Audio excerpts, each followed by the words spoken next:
Freedom is very different than a potentially controlled system. They cannot exist together. One system gets worse, it has to be a complete surveillance state. One system gets better. Your time is going to tell you which system is going to win, but they cannot coexist. The natural state of the free market is deflation. If Bitcoin stayed decentralized and secure, it is the first free market that's ever existed. It's not Bitcoin that's changing. It's us moving from a zero-sum game to an infinite game, but we wouldn't have the map of what the infinite game looks like because we've never lived in that map. Nothing has changed in Bitcoin. Nothing. This is money. It's going to be money. And the more you use it as money, the faster it becomes money. But even if you don't use it as money, it's becoming your money. Why was this something that you felt it important to focus on now?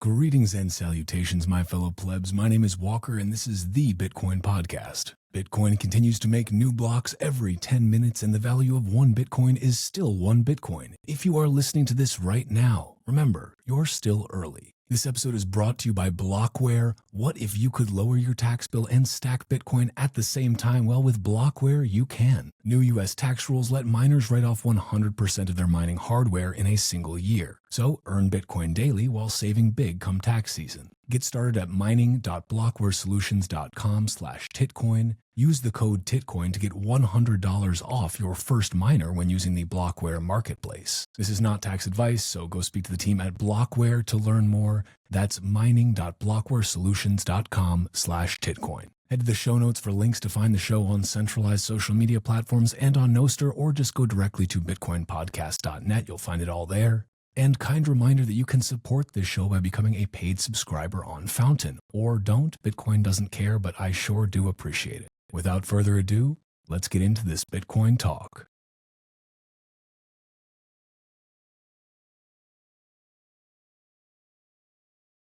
I've been very excited. You've been on this show a number of times, and I've got to say I'm very grateful for you always sharing your time. I think between you and Lynn, you two have both been on so many different podcasts, and I think for every podcast both of you two go on, and I call you both out specifically because I noticed that no matter what podcast you guys go on, that podcast does numbers. And I think it's because both of you, and you happen to both work together as well at EcoDeath, you both break things down in a beautifully simple way. Two different approaches, but incredibly coherent and clear in the way that you break things down. And it clearly resonates with people. So anytime I can have you on, it's an opportunity, kind of almost like a touch point with reality for me, and I think for people who listen as well. And so excited to chat with you. There's a lot of interesting things happening. You've just come back from El Salvador. We're going to talk about that a little bit, but maybe as a place to start, we were just mentioning this before we went live, but the idea that right now there seems to be a lot of chaos. And if we won't specifically mention the fiat price of Bitcoin, the infinitely printable fiat cuckbuck price of Bitcoin, but it is languishing lower than people would like it to be, apparently. And there seems to be a lot of sentiment out there that is just very, very negative. People are very worried. And I would just love your overall take on this. Is this something that is, does it matter if we're in a bear market right now? Are we in a bear? Did the cycles ever exist? Are the cycles broken? What do you attribute this just general, malaise or discontent that people are feeling right now? Like, is it all just the price action, or is there something deeper there? Yeah, it's obviously the price action in US dollars. So people say it doesn't affect them, but every time they measure it in that currency, then of course it's affecting them. So we know that there's a tightening of liquidity conditions in the world, and that tightening of liquidity conditions is creating credit problems globally. Those credit problems, like if you saw the auto loans and delayed in payments or late auto loans, were off the charts more than 2006, 2007, 2008. The LPs in funds like real estate and private equity funds like real estate are prohibited to get out of those because those haven't been marked to market. So there's There's a whole bunch of tightening liquidity positions that people thought that their money was worth X. It isn't. It's like, I love what Larry says. Larry Leopard. It's already gone to money heaven. Um, and and the belief is it's still, so it hasn't been marked to market. And there's a whole bunch of these that the tightening liquidity conditions will create more of these that'll get exposed, and that exposure will start to move into other industries, because those people who thought they had money are paying other people who thought they had money, and that'll tighten. So we've been in, the Fed has been removing liquidity for a while, and every time they do, you hit these events that come from nowhere that have always been there, that then will cascade, which will create a whole bunch of need for liquidity. It's not just the Fed, but it's a global liquidity that's needed. And when we say liquidity, let's just print money out of nothing. And the irony is everybody's measuring what Bitcoin is worth through that. If the money never was printed, then Bitcoin would fall a lot more, and it would be the only thing of value in the world, because everything else would fall to almost zero. But I think the cause for concern are what people are doing. Nothing has changed in Bitcoin. Nothing. Every 10 minutes, there's a new block. There's the builders are building. All of the layers are being built. Is being used as a circular economy money in many different communities around the world, and it's growing extraordinarily fast, because retail hasn't bought, or Michael Saylor can't buy because his engine just went into reverse. Doesn't mean Bitcoin isn't successful and isn't imposing success. It does mean that if you take and leverage, you could get liquidated. And lots of people have been taking leverage in this. Well, yeah, and it's such a great point. Price action, like remove price action from the equation, which is difficult for a lot of folks. Like, and I'm not saying it's easy for me, right? Like, obviously, it's nice to see Bitcoin going up. I like seeing Bitcoin go down as well, because it means my dollars buy me more sats than they did the day before when my DCAs hit, right? But at this same time, if you can remove yourself from that, it's been an incredibly bullish, let's say, on Bitcoin as a medium of exchange period for these past couple of weeks. Like, just speaking of the announcements that Square and Cash App had, opening up Bitcoin acceptance to over 4 million merchants, which is incredible, right? Incredible. Cash App talking about using Bitcoin as the actual rails, even for settling USD and things like this.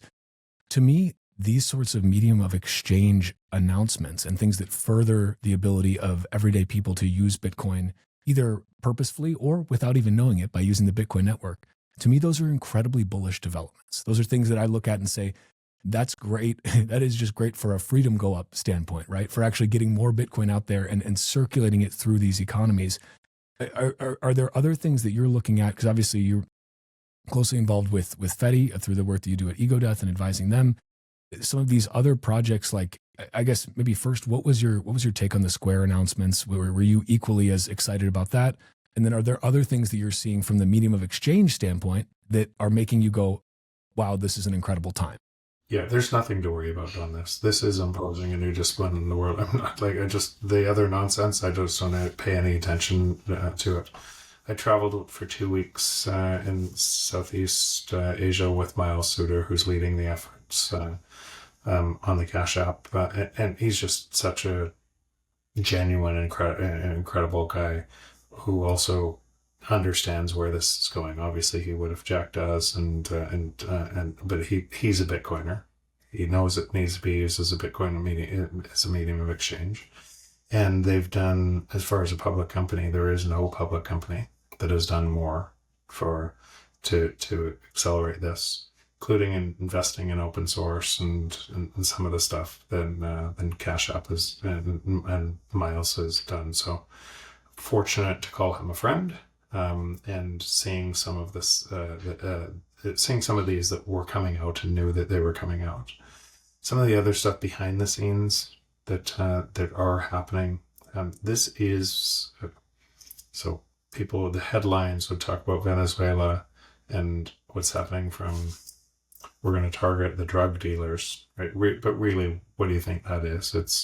It's a U.S. exerting its control over. We need energy resources, raw materials, and the likes, and we can't move him out by talking about democracy. So what's happening there too, and on the ground, on the bottom up, and it is a dictatorship, and but that's not really the thing, right? So the real thing is it's there's lots of dictators that the U.S. doesn't go into, right? Perhaps even funds. In this case, I think the security umbrella of what the U.S. or what North and South America look like, is really at play here, and you can imagine Venezuela has vast resources in energy, unutilized energy, wasted energy per se, that would likely pay for the entire energy infrastructure and more by going into. So some of these things, the wheels are in motion. These things are already going to happen.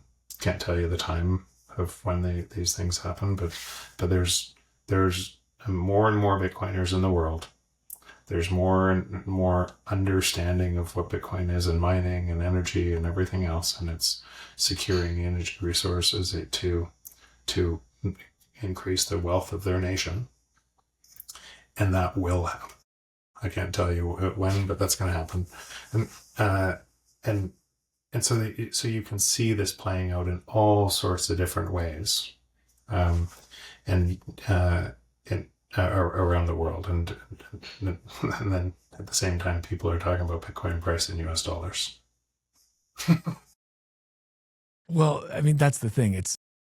I think nothing has changed, right? And this is often there's this attitude that you see if you spend perhaps too much time on social media, centralized social media, especially where the algorithm is feeding you exactly what it knows is going to get you riled up, that you may have this perception that somehow something has negatively happened that made Bitcoin somehow change or weaker or something like this. And it's like, it's never been stronger. There's never been more acknowledgement of what Bitcoin is, the potential that it has, and the future that it is going to usher in.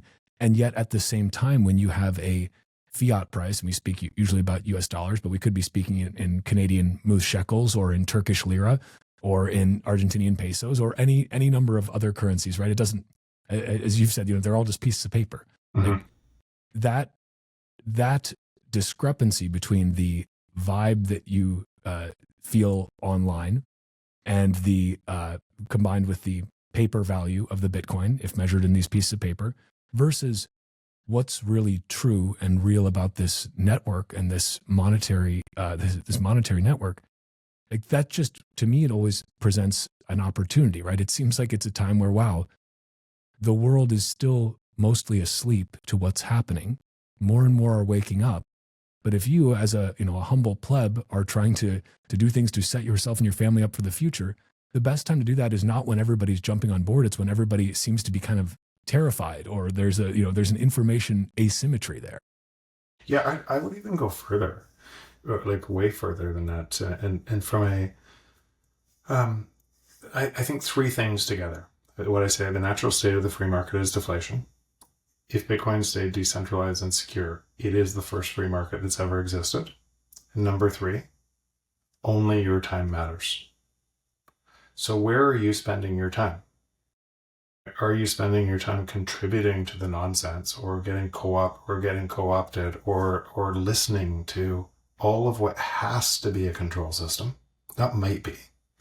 Is your energy making it stronger? And if you're doing it, if you're just anything in it, the answer is yes. And if you're pricing Bitcoin from the control system, you haven't left the matrix yet. What's worse, you're probably talking about a whole bunch of other people still in the matrix, like you're better, right? And I'm not, there is no better or worse. It would just have to look like this as we shifted our mental energy into a new system.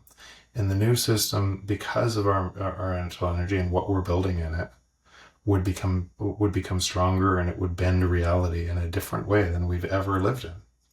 We would be part of that equation. But now the thing that I said is more important.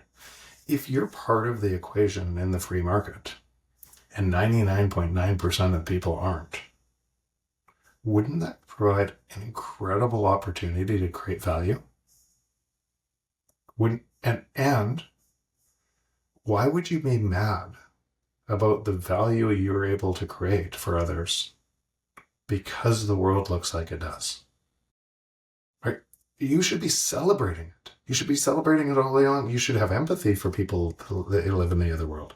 But why are you mad at the thing that's giving you ability to create crazy value? Because you can only do that because the world looks like it does today. Because so many people are trapped in fiat. Because so many people are, the ability to contribute comes from that. And that's your opportunity, is essentially what you're saying. It's the best opportunity that you ever, there's no ever in history been a better opportunity, because we've never lived in the free market. And you live in the first one. Why would you let that system take your best energy? Why would you fight it? Why wouldn't you just spend the time building, doing the things that, and Walker, this is what you do. This is why we became friends, right? This is why, but a lot of my incredible friends, this is why I feel like so fulfilled, because I'm doing this thing with people that are doing this thing in the first time it's ever existed, that we actually get to bend reality. And the more, and we all, me too, were once in that other system, and we moved our time more and more. And every time we moved our time, it's gotten a little better. Right. So this is not something I'm mad about. I'm just so glad I get to do it. I get to do this, and the opportunity wouldn't exist unless the other system looked like it and everyone else was confused. Or I'm confused. But I don't think I'm confused. Right. I think that one thing that, and I appreciate that sentiment very much, and I completely agree with it. And one thing that I think that is an easy trap to fall into is people think that this switch, because you talk about this switch often, right? About moving your time to this other system, to this system that is, enabling value creation without, outside of any currency debasement, outside of the centralized control, the ability to actually live in and prosper because of a truly free market that we've never been able to experience for any meaningful amount of time. I think that a lot of people, when they hear that the first time, they think, well, I can't just switch over to this new thing. I can't just flip a switch and be in this new system. Like I have these obligations and I have all these things. And I think, is it fair to say that, for most people, the best approach is going to be something that's incremental? Like, it doesn't have to be an all or nothing, an immediate switch. It's about those gradual steps to start doing what you can. And you probably will do it in increasingly large steps, but to at least make some shift, just to take that first step. Do you know what I mean? Yeah. So in your podcast, you would be talking to more Bitcoiners and more people on Nostr who have already taken further steps, and they can already see this. And so they might be still holding on to a little bit, but less than their friends who haven't even taken step one, right? And when they look at their friends compared to their life, I suspect that most people that are listening to your podcast will have already seen a transformation of their life. And they'll look at their friends that's saying, I can't because I have this, I have this. And it's just a different relative position to where they are. And then some people will be further along that transition, and they'll look at people who are still stuck in the fiat, telling them, kind of, I'm straddling both systems, that'll look at them and say that this the same thing. Again, it's all in ourselves. It's all in our own perspective of what that looks like. I agree with you generally that I think you could do it in a number of different ways. I've always been an entrepreneur, so once I understand something, I want to jump all in. make every mistake I need to make, and because I learn faster, and I just go. And I don't care about the consequence. I do a lot of work to say, am I right? Is this the right thing? But if that then is aligned, then I just make the jump. And I realize that the jump also makes me ensure that I have agency to, because the right and wrong comes from us. And so I'm right in the new system if the new system wins, and I'm one of the nodes in it that helps it win. So, but for some other people wanting to, because I get asked the question you just asked all the time, you could do this. You could say, okay, here is how many hours I spend in the existing system. And what they should do, and what I would do if I were, is also count the hours that it's usurping your energy by your fear in it, what AI is going to do from it, what Elon Musk, how many times you're listening to the media out inside that system, and how much of your real time, just add up your hours in a day, take out 8 hours for sleeping, and say how much time am I really still co-opted into it. Then I'll have a job or I'll have whatever I have in my business, and then take some of that time intentionally, draw a box around that time, and say, I'm contributing all of this to the new. And in that, I'm going to do what I'm best at, and I'm going to provide value to somebody else. You're doing in podcasts and Audible for other writers and stuff. Each person will have their unique genius, strength, and everything else. And if I don't want to start something myself to create value for somebody else in this new system, then who is aligned? Who else has started something that I'm completely aligned with? And I need to now meet them and tell them why I'm the best for their business. But in the 2 or 3 or 4 hours that I've chosen in that bucket, I don't even need to get paid for. I'm just doing it for learning. And then what will happen is that bucket will expand. That bucket will expand because you'll be showing up by providing value to somebody else, and you'll learn exactly what it is to provide value to someone else, and you'll then more easily be able to make that jump. I think that's actually excellent, actionable advice for people to start out. Like you can just do things. You can just start doing something. And once and I think this is the experience for everyone who has started being involved in Bitcoin, in Nostr, in any of these new open systems, these parallel systems. As soon as you start, you want to spend more time there. You naturally, perhaps you can find an edge case where that's not the case for somebody. But I would argue if you are doing it in a meaningful way, in a purposeful way, and doing it for the right reasons, the more time you spend, the more time you want to spend. Like that is the natural progression. And it doesn't mean every business idea is going to work. The free market is brutal. It's brutal to create value for somebody else. You have to create value for somebody else, and other people are trying to create value too. So you have to do better to provide value to somebody else. But just remember, if you're making just even a little bit of sats that are a 45% IRR against the existing system, that's valuable time. Those sats are going to be worth a lot of money in time if you can just compound those sats. You don't have to make, if you're making $8,000 a month in one system, you don't have to, and you're carving out some hours in this, you don't have to make $8,000 a month in Bitcoin. And then, because that's what people are doing, right? They're measuring the other system that's being debased, and they're scared to it because they have to replace the whole thing. Yeah. And there is something very freeing about getting paid by somebody else for value you've created in Bitcoin. It's awesome. Without the fiat rails being involved at all. It's so awesome. Because it's just freeing, right? Like you know that you're not waiting to see some fake numbers appear in your bank that they don't actually have. Like you're not waiting for somebody to change their centralized spreadsheet. It's like, nope, that's there in my wallet, and I can verify that on my node, and that's a really beautiful feeling. You want a funny story to just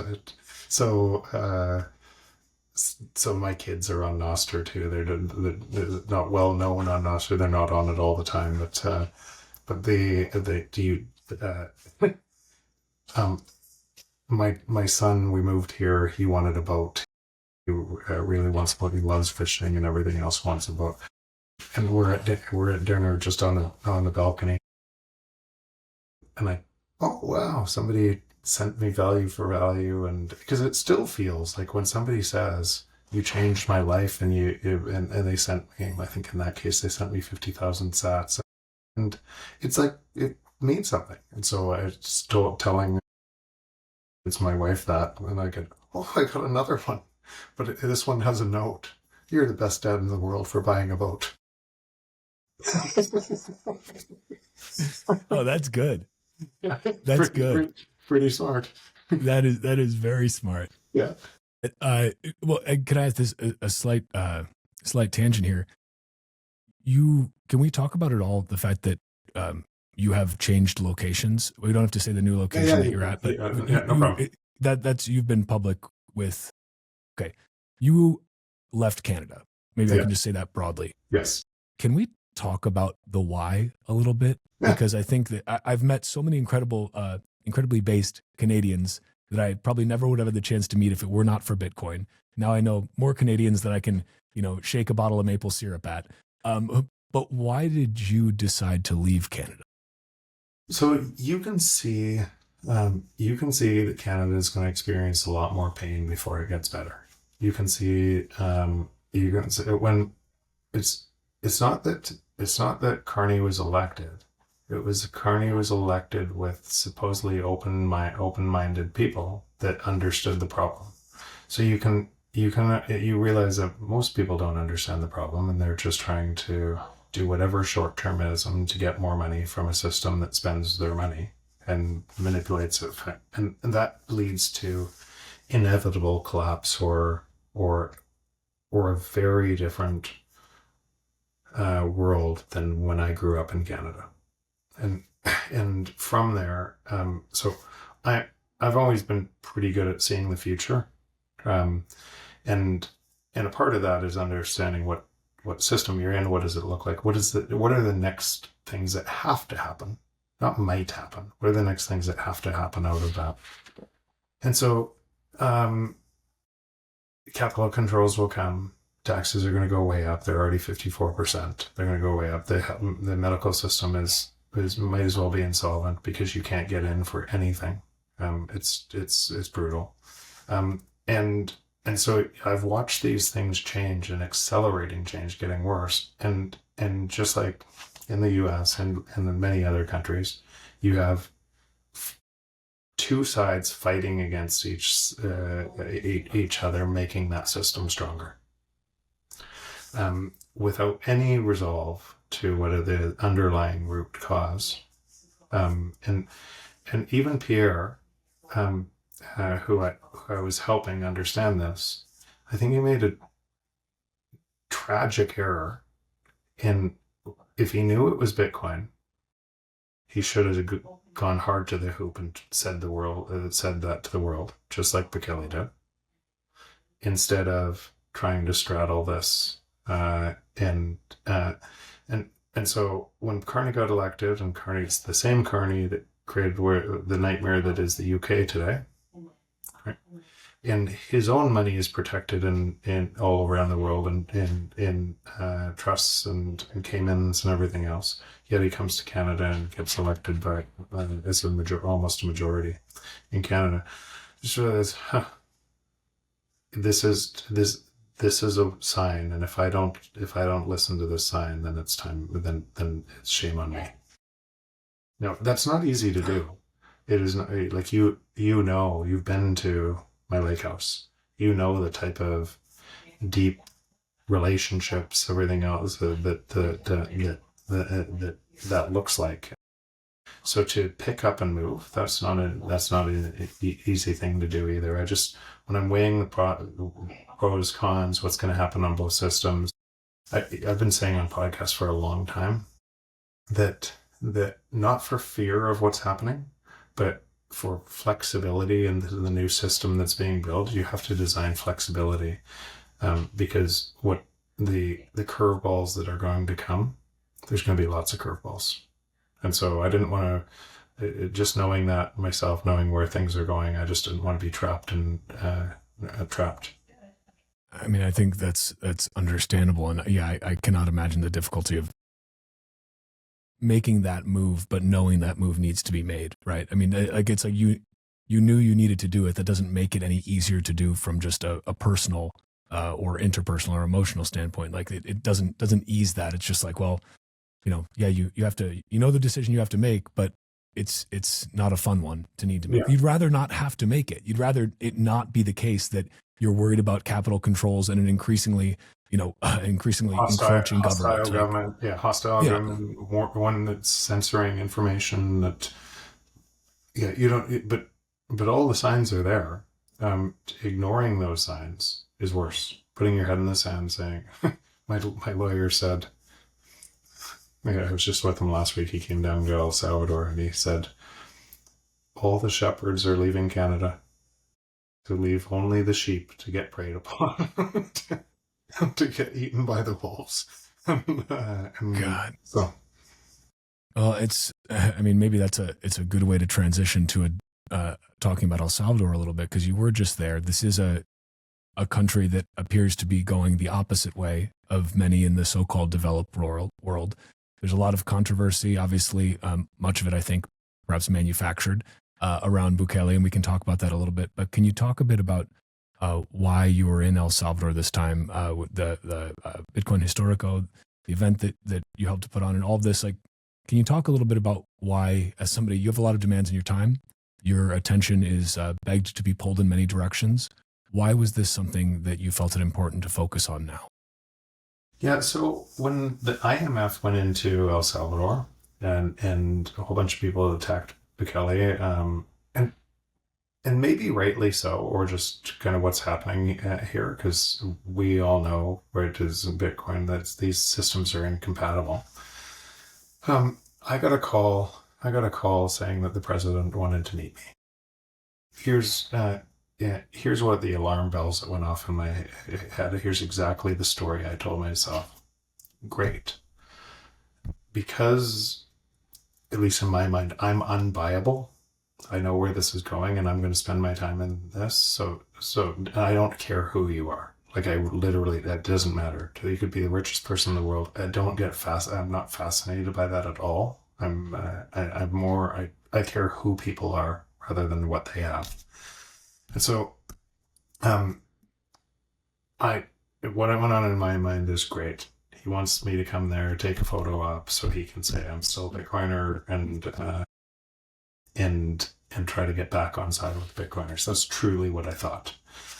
But I thought I'm going to go anyways because I want to look into his eyes and understand my questions, not through third parties, not through all the nonsense. I want to understand my own questions. So I went, and the meeting was supposed to be half an hour and ended up being 2.5 hours. Wow. And we talked about the same things you and I would talk about, Walker. We talked about how deep this is, how the system would always look broken, how hard that would be to get out of that trap. That Bitcoin wasn't yet big enough for a country for him to actually remain in power and to deliver services like water, sewer, roads, and ensure that the population was moving towards the Bitcoin standard.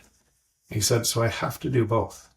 I need the money, but I also know the money comes with a catch. And that the money looks to me like I'm this little pawn of a system. I'm a rat, and I'm going to take the cheese.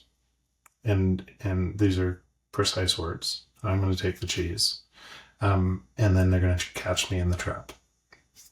But then he said this: but if my citizens run nodes, go into self-custody, and pay in Bitcoin, then I can get the cheese, get out of the trap, and actually free my citizens.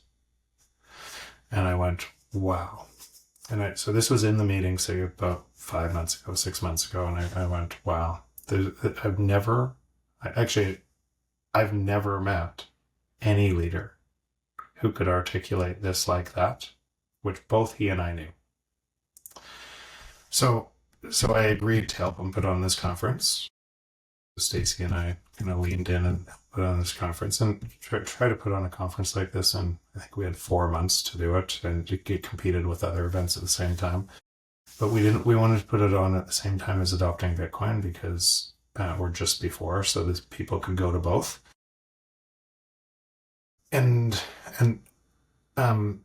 But I realized, okay, what is my risk reward? What is my, people are going to say, okay, you're just a shill for the state. And I don't care actually what people say. So I just know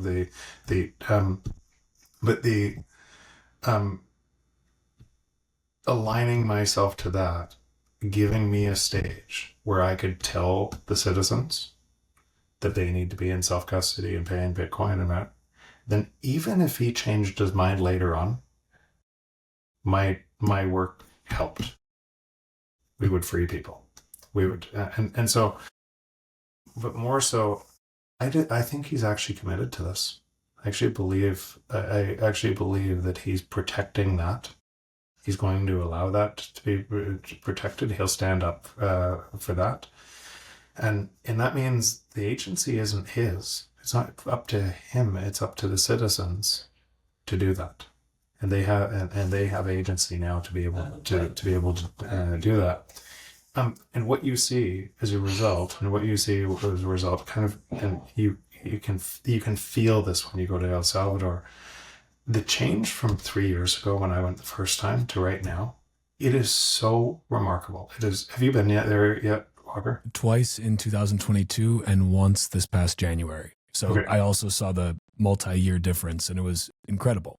So even this time compared to last time 6 months ago, like that center square in San Salvador, which the first time I needed armed guards to and I wasn't able to get out of the car, to now have families like 12 o'clock at night, families.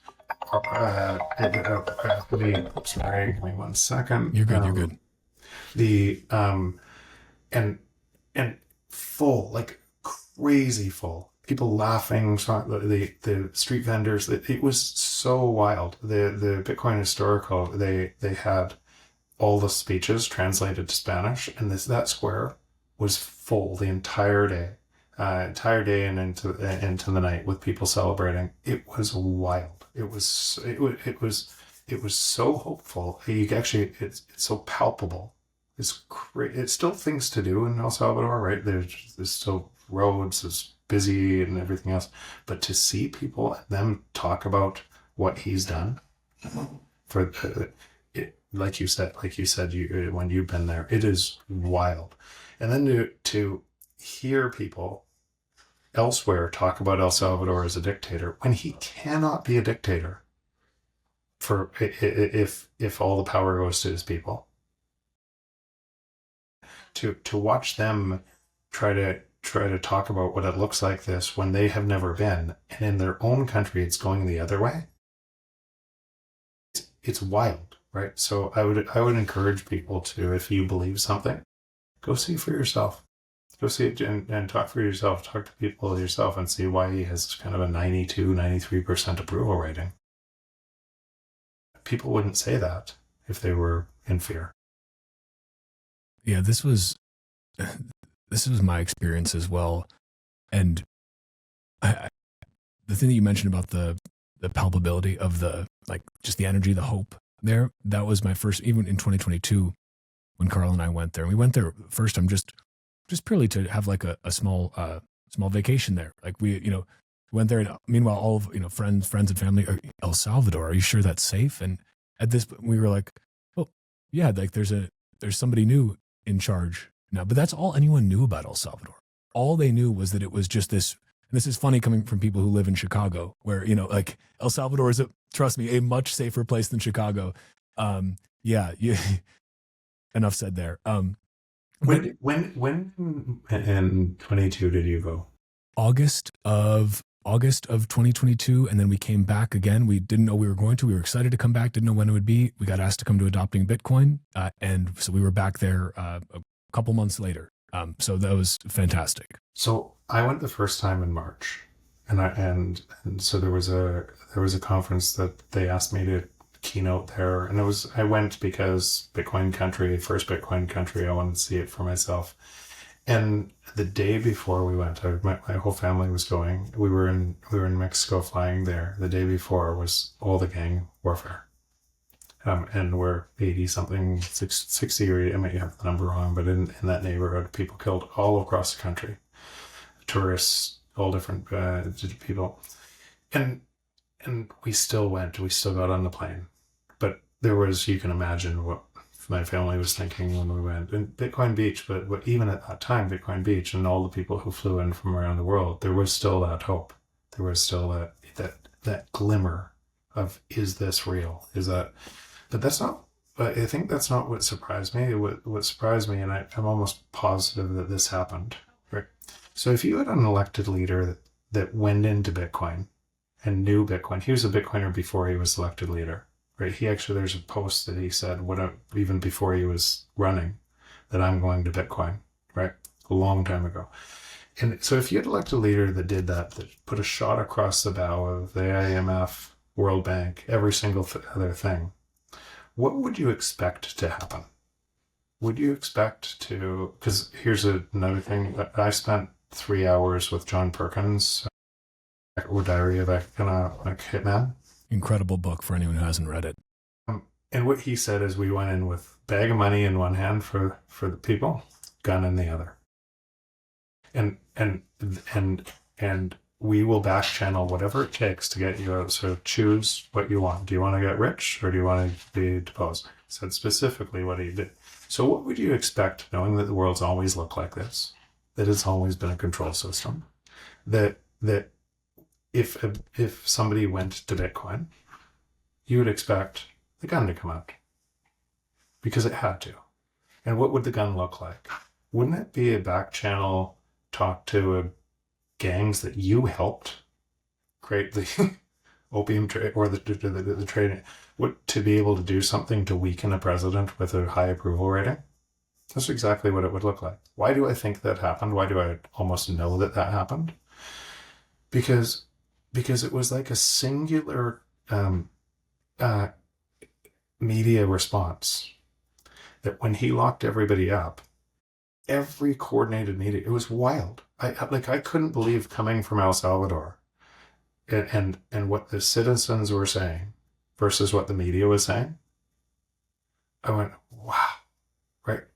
Because what happened is the system was caught flat-footed when he locked everyone up, and they responded to try to weaken them through the media, through a whole bunch of people that had never stepped foot in El Salvador, who didn't care about it. They didn't care about its existence when it had the crazy high, most dangerous place in the world, who would then talk about him as a dictator. And a Bitcoiner can't be a dictator for long because they're giving their power to somebody else.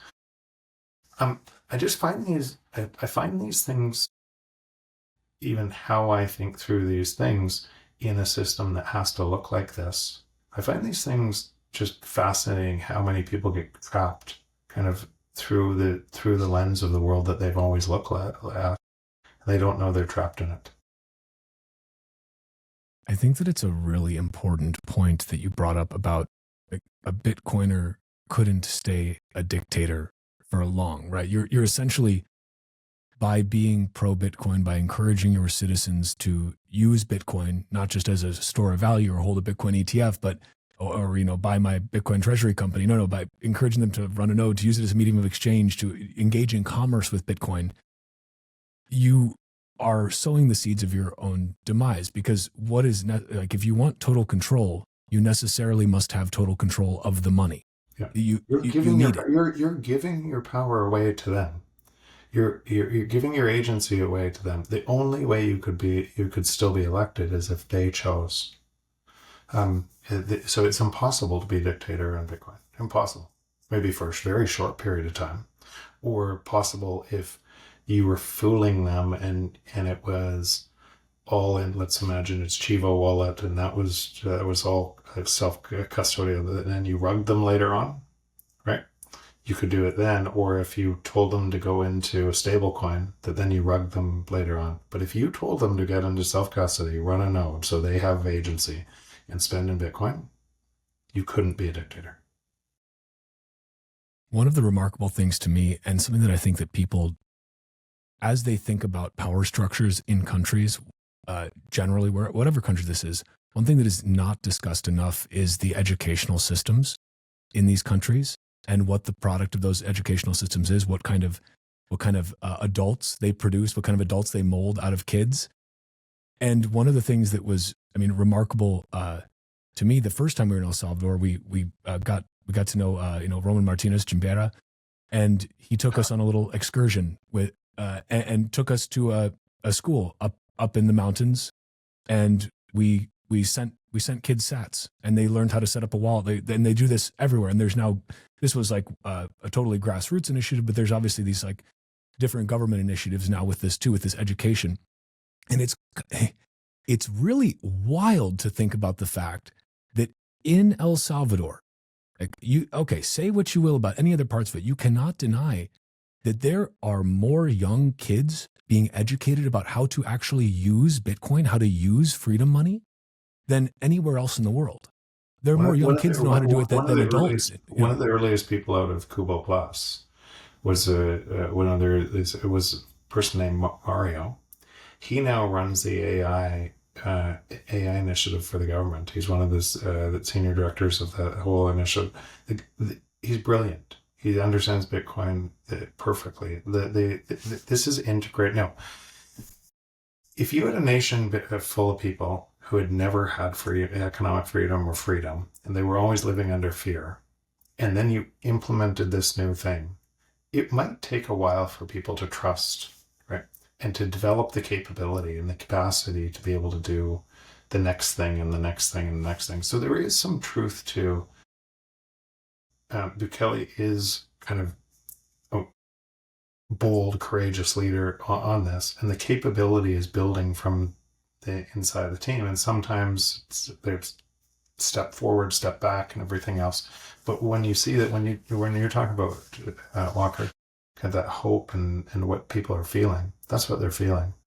They're able to, and then when they see someone else start with the same thing and nothing and just go to this program and then take their own initiative and go to this, then it paves the way for a whole bunch of other people to see themselves in that freedom.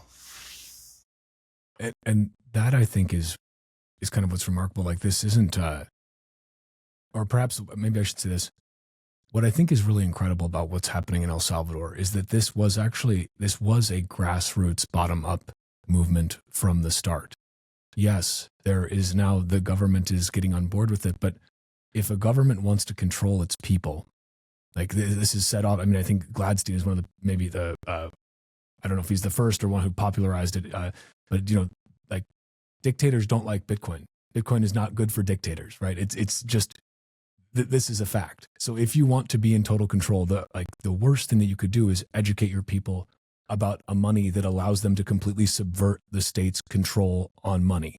Yeah, like, the worst thing you could do is teach them how to be totally they have agency. The worst thing, and so that's it. So imagine he carries this on.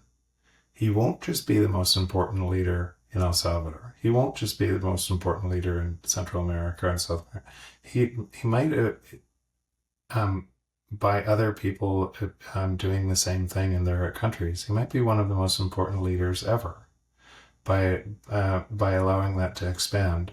And his citizens, first his citizens and other people who take notice around the world of what he's inspired there, are the beneficiaries. It's very interesting. I mean, I think this is one of those cases where actions speak louder than words. And in the U.S., for example, there has been a lot of, a lot of talk about various, like, being very, extremely pro Bitcoin and pro, quote, crypto and all these things. Crypto and meme coins and nonsense, yeah. Right. And if that's the case, and this is truly the current administration in the U.S. really supports the freedom of, software developers to write open source software and such, one would think that the samurai devs would be pardoned post haste. One that would think that Roman Storm and all these other, the Bitcoin Fog and Tornado Cash and all these other, because even if you were developing an Ethereum mixer, that to me, I don't care. I may be a Bitcoin maximalist, but I'm also if you're writing open source software, not controlling people's funds, the government has no business throwing you in jail. Like, that seems pretty obvious to me, but we're not seeing that. I hope that we do. I really hope that we do. I know there's a lot of people pushing on that. I just had Angela McArdle on the show, and she was talking about that, the efforts to really push the administration to say, hey, look, this isn't right. This is anti-American. I don't know. I'm hopeful that Bitcoin and the ethos of Bitcoin pervades more and more countries around the world. But right now, if I look at Europe, I mean, Switzerland, obviously, I was just there for, Lugano Plan B. Switzerland's kind of a different breed, right? Mm-hmm. Like, it's a whole different type of animal there. The rest of Europe, boy, it looks like they're going down some dark paths. The UK is undeniably, they're not Europe anymore, technically not in the EU, but they're going down a very dark path. I see a lot of this all over the world. I mean, we're seeing some of this prosecution of open source developers in the US. Thankfully, we're not seeing people locked up for memes yet in the United States. Hopefully we don't get there. But I mean, do you think is there a rebalancing of the world happening? Because a lot of people look at El Salvador and say, that's just a little country. That does, that's a nice little experiment, but it's just a little country. That doesn't move the needle. So my honest opinion is this is going to take longer and be more chaotic than most people realize. And why? Because those people are still giving their energy to that system. And they think they're not. They think because they hold Bitcoin, they're not. And inside, so why I constantly, how many times have I said the same thing? The natural state of the free market is deflation. Because it's actually the only thing you need to know to realize if you're living in it or not. Prices should fall. And when you should get more value forever, right? If you're living in a more free market, and the more people freedom is very different than potentially controlled system. It's like they're binary. They cannot exist together. One system gets worse, it has to be a complete surveillance state. One system gets better. Your time is going to tell you which system is going to win, but they cannot coexist. It's impossible that they coexist. So exponential technology should free you faster and faster and faster. And you will use the AI that removes labor because it gives you more value. If you're doing that from the system of manipulated money, then you are the control system. You're inside it.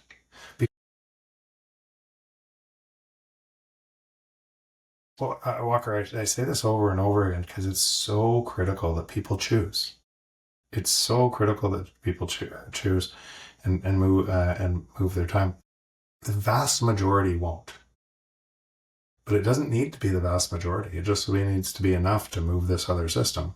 Maybe we'll talk a little bit about Fedi and why that's a key piece of this system in my mind. In my mind, why that had to exist before this centralized system co-opted people.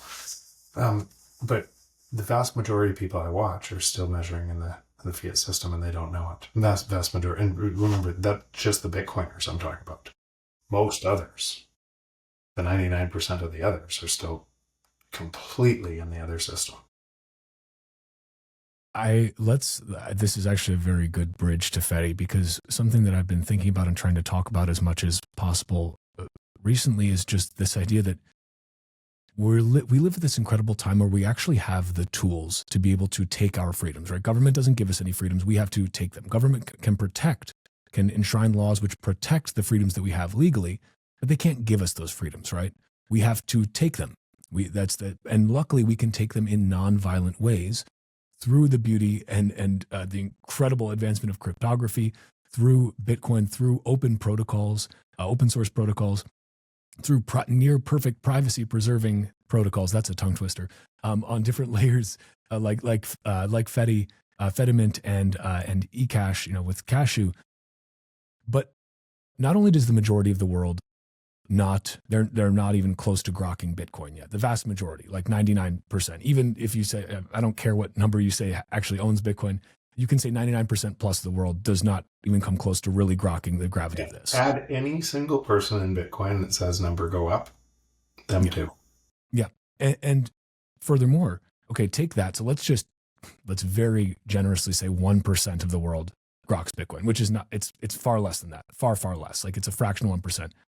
But an even tinier fraction of those people who are, quote, Bitcoiners use or even are aware of any of these other tools that are possible. Let's break you know what I mean?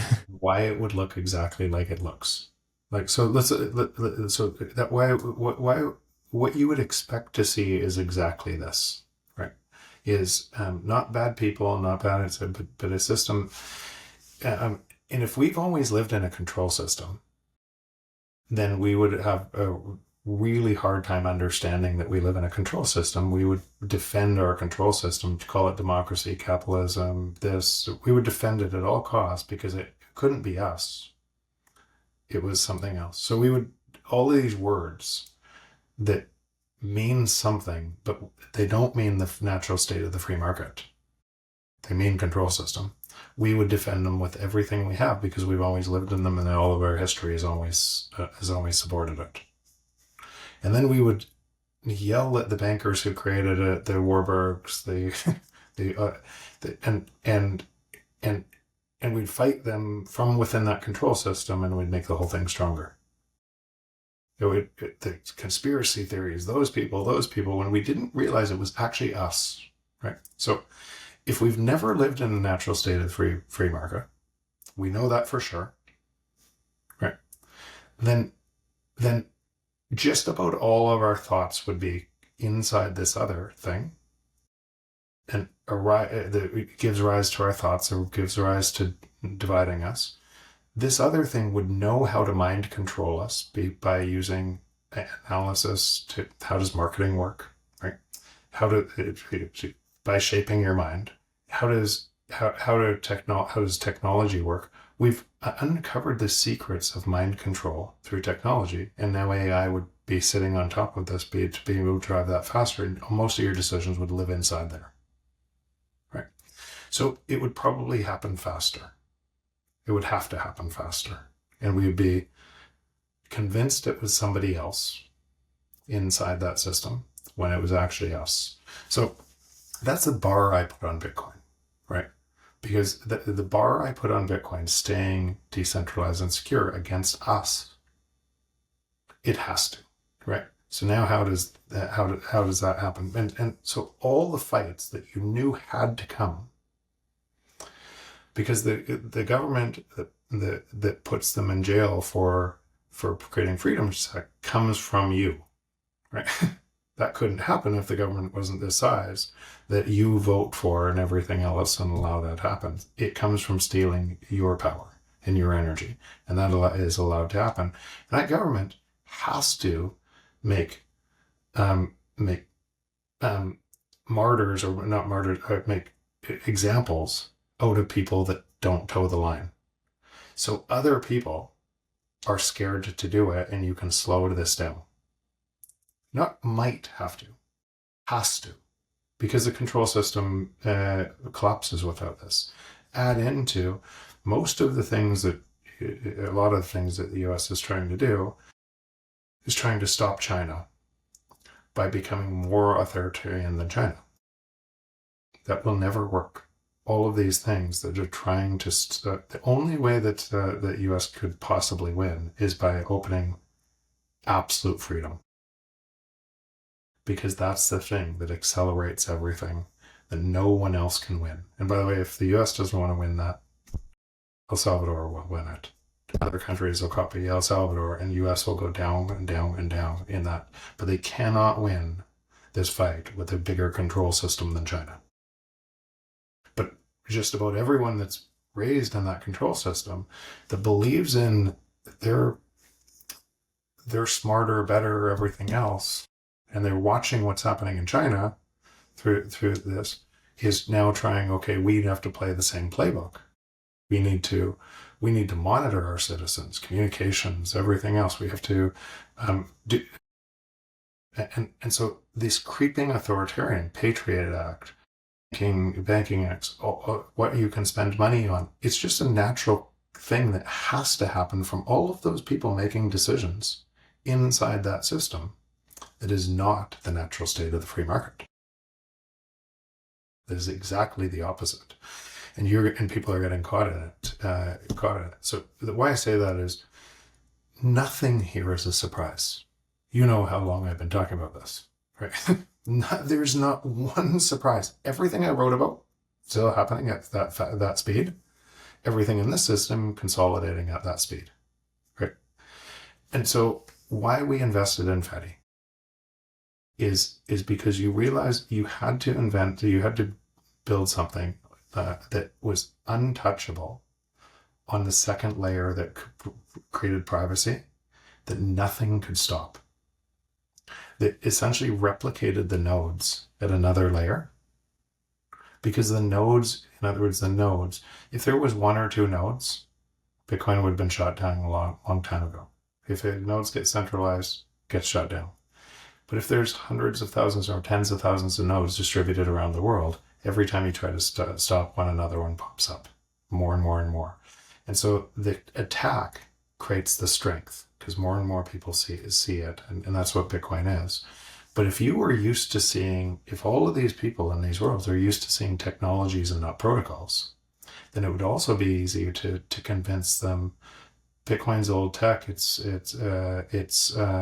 We need new tech that gives you smart contracts, or we need new tech that gives you privacy because Bitcoin's open. And all of these coins would be like honeypots for people to get caught into. We need stable coins, which is a guaranteed loss coin, right? To be able for you to transact. So you can transact with they would all just be, you'd expect everything we're just saying, you'd have to expect it if this thing was imposing an entirely different way of living in the future. You'd have to expect it. But what else would you expect? You'd expect if it was a protocol that these would develop in layers, and you'd expect some really great thinkers that were saying, all of this is coming. What do we need to do to ensure that this is resilient, to make sure that this is lining up in Bitcoin, to make sure, even though they can't see it right now, even though they're really on all these tokens, just trying to get rich in a system that's dying, selling a different piece of a solution. The protocol is going to give you all the solutions in layers. And what does it need to look like to be able to do that? And those people would be deep building the tech, the solution architecture to be able to do that. They'd be doing it, some in anonymity, some in that by the time this was really needed, it would have merged. That's what Fedi is now. And so you could set up right now, and one of the hardest things with Fedi, and people don't really understand it yet, just like they don't understand Bitcoin, so it's hard to but maybe I'll say this and then I'll let you ask some questions that we could dig deeper. One of the long poles in the tent of Fedi was the trust with a small group of guardians that then would create, then those guardians couldn't see any of the transactions. Fedi can't see any of the transactions or the communications that happen on top of those. Those guardians could be considered money transmitters. So now, if you, me, 3 others are guardians, and a whole bunch of people are free on top of us, and there's only one federation or 2 federations, then you can guarantee with the surveillance state, we would be caught, right? Guaranteed. So now who goes first? What does that look like? At a different tangent. Inside of that, how do you find people who want to run these things in this trustless environment and that could come under attack and everything else? But somebody has to go. Right. So Bitcoin Fediment had this kind of long pole in the tent that was really hard to be able to scale, even though some of the federations that worked were really run by 4 or 5 different people who didn't know each other, and Fedi didn't know any of them. So it was impossible to shut down. So they were impossible to shut down. And they were tried. So in early going in Fedi, DNS servers got shut down by 2 of the 2 people that mentioned Fedi in their website. That's like finding a needle in a haystack, by the way. Right. But so the only people who could do that are 3-letter word agencies that could find that. And what Fedi looked at is, wow, like we're proud of that, because it gave them time, because the system kept running with the other 3 guardians, and it gave them time to be able to move DNS and now IRO, which you don't even need DNS. And so it's created a way to harden this protocol on top of Bitcoin. The other risk, exists in Cashew as well. If there was one federation, or if there was one Cashew mint, and somebody rehypothecated the funds, would you know?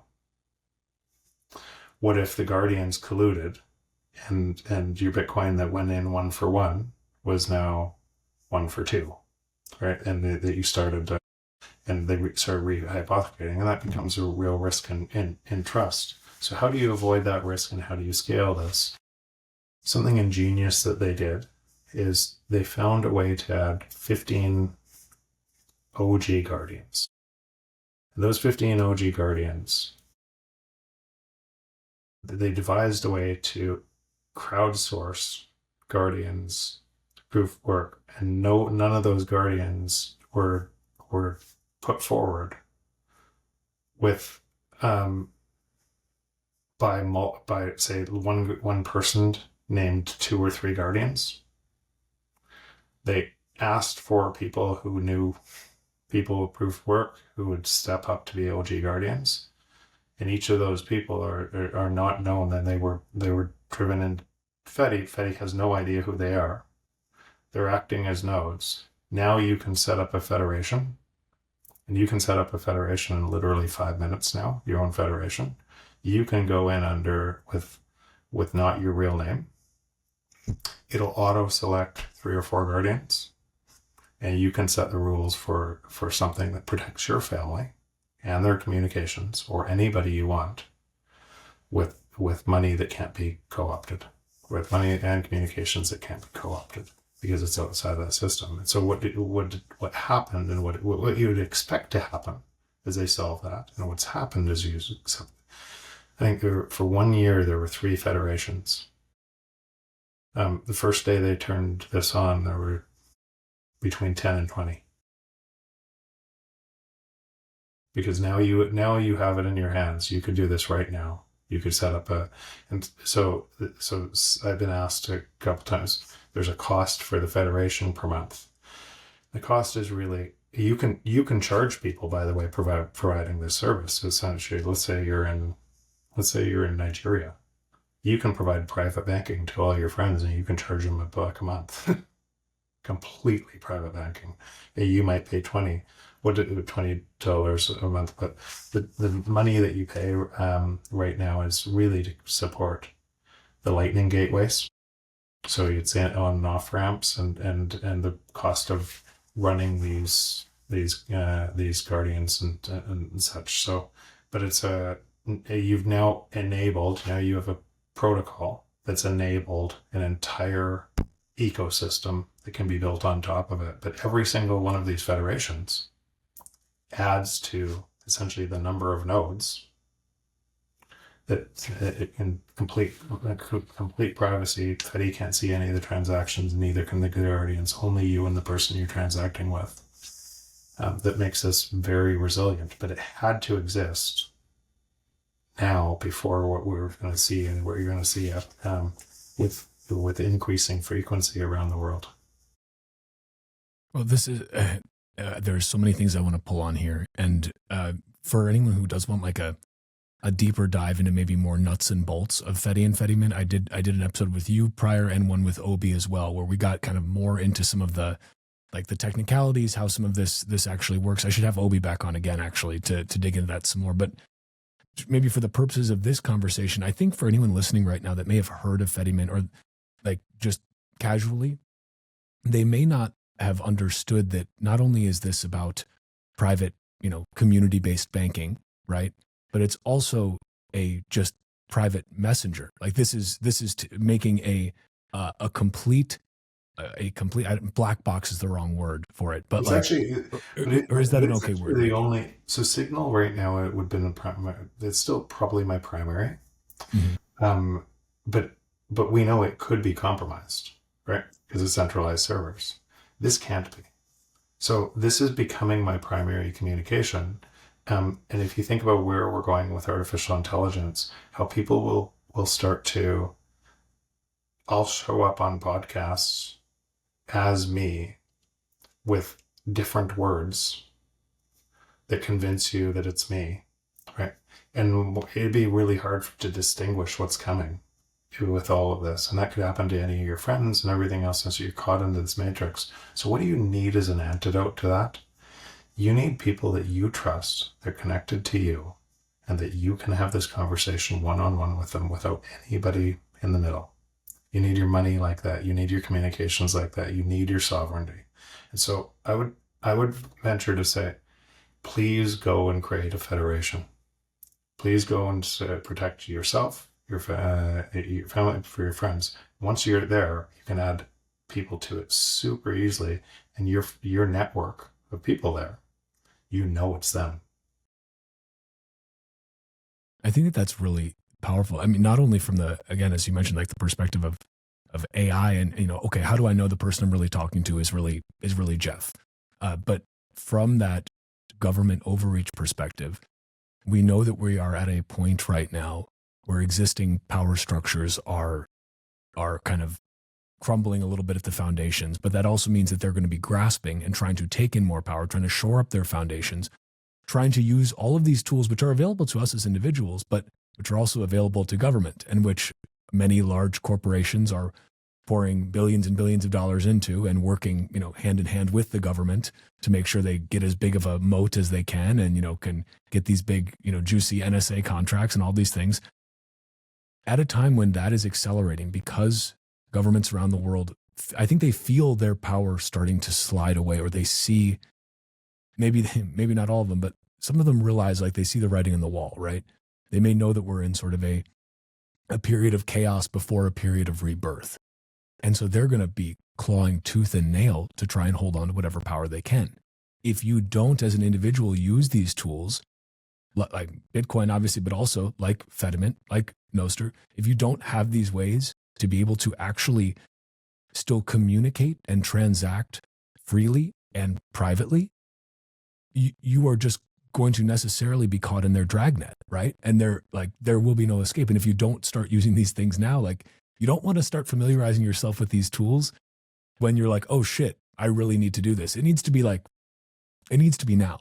That's what I'm trying to push people towards. Like, please do this before you're like, oh shit, I really need to do this right now. Yeah, I totally agree. Now, what would you think a world like that would look like to a free market opportunity that created value against the world that was increasingly looking like that? And you can see why there's so much opportunity as well in seeing, because what I find every day today is when I remember when we started, we said it had to look like this, right? If you kept saying the natural state of the free market is deflation, it means you're choosing when prices aren't falling. You're choosing to store your things in assets because the money's broken. Right? The very idea of an asset, like Saylor talking about this as an asset, the very idea of an asset, a house, when you talk about a house, very idea of an asset is because money's broken and you can't use money as money. So you need to put it in something else that will protect it. This is money. It's going to be money. And the more you use it as money, the faster it becomes money. But even if you don't use it as money, it's becoming your money. And so, Well, yeah. so all of these things, it's just driving a free market force into this thing. And the people that are using that free market force and creating value there are going to be exponentially better than the people that aren't. But it's an open door that anybody can move to the honest system. Let me ask you, Jeff, because I want to be conscious of your time too, and I think we may be running up on it. But maybe I could ask you. I think broadly, and I appreciate the fact that you repeat these things, and maybe you get some grief for it, but I think it's good because repetition is what actually makes it sink into people's heads, right? That the natural state of a free market is deflation, and for so many people, the first time that they heard that, I mean, I think for most people, the first time they heard it, unless they heard somebody quoting you, was reading your book, The Present Tomorrow. Hearing that, it changes something within you, and you start to think, oh my God, yes, obviously, of course this must be true, but you don't think of it until you laid it out for people.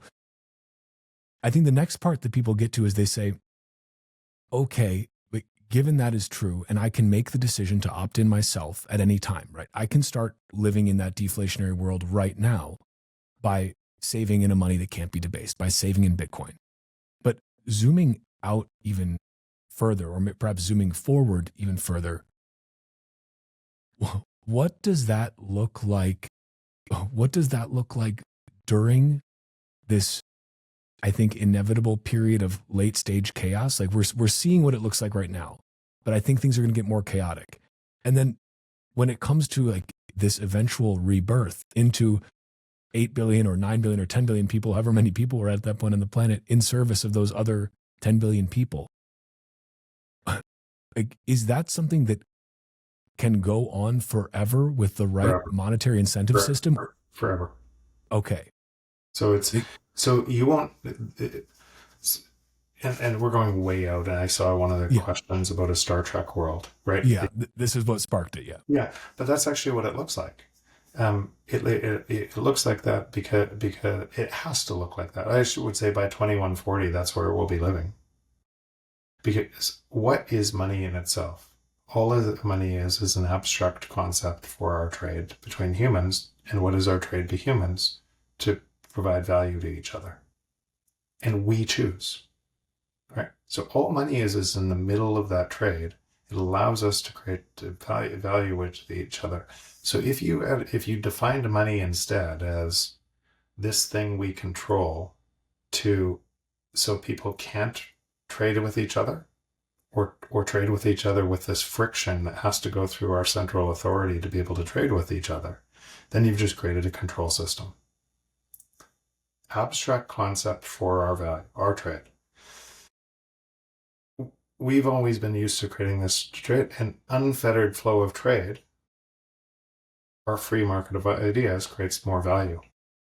That's why free markets couch the word free. They've never been free. But some more free than closed markets have always outcompeted closed markets. Always.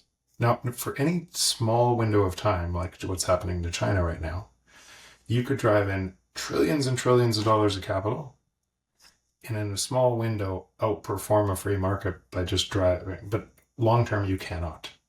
Because but what you're doing is saying, no one else matters except for my ideas. And you miss most of the ideas.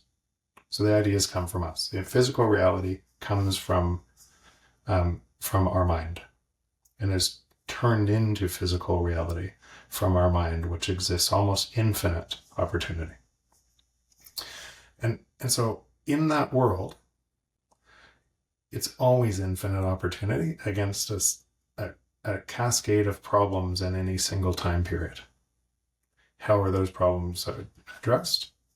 By the infinite capability in our mind. And the free market, because we swarm and attack them. And the margin of the problem to be able to solve problems for others becomes the opportunity that an entrepreneur goes after. And as soon as they've created margin from it, every entrepreneur attacks them to steal the margin. So what would the world look like in that world? We'll always still have problems, or as an entrepreneur, I would look at it as opportunities. And those opportunities be solved faster and faster. And every single person on the planet wins as a result of all other people competing faster to solve their problems. Can you imagine 2140 when Bitcoin going back from that time that looks like that to this time? Can you imagine what it would take for people to think, oh, we're going to trade this for that bullshit, right? Just the knowledge that you would gain. People forget that they're both part of the system and the solution to it. They forget that their minds change and they become somebody else along the way. And they think it just happens to other people, or that everybody's going to stay stuck forever. It can't look like that. If you believe in human progress, if you believe that more people will unlock, just like I unlocked to the system, just like you unlocked to this, like we all did. This didn't exist. A bunch of cypherpunks go to try to create this, all the failures, everything else. Then Satoshi creates it by taking those failures and creating it.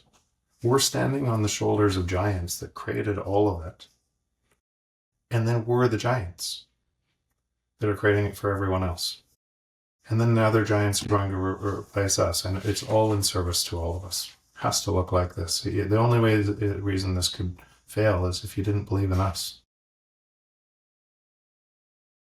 It's a fair point that once you reach that state, if we are able to actually achieve a state where we are operating in a truly free market because the market for money is not being centrally controlled, why would anyone opt to go back in? Because I mean, even the people who would perhaps let's call them, the bad people or the evil people, even those people would benefit more from a freer system, right?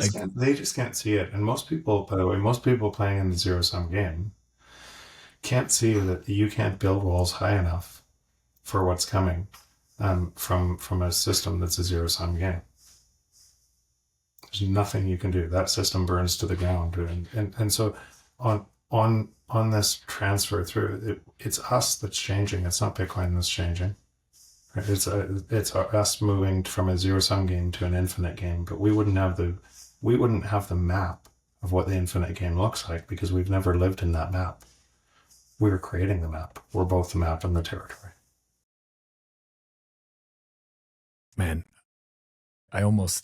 Jeff, I could always keep asking you questions ad nauseum, but I feel like, what an incredible note to wrap up on so that I don't take too much of your time. We've gone over a little bit already.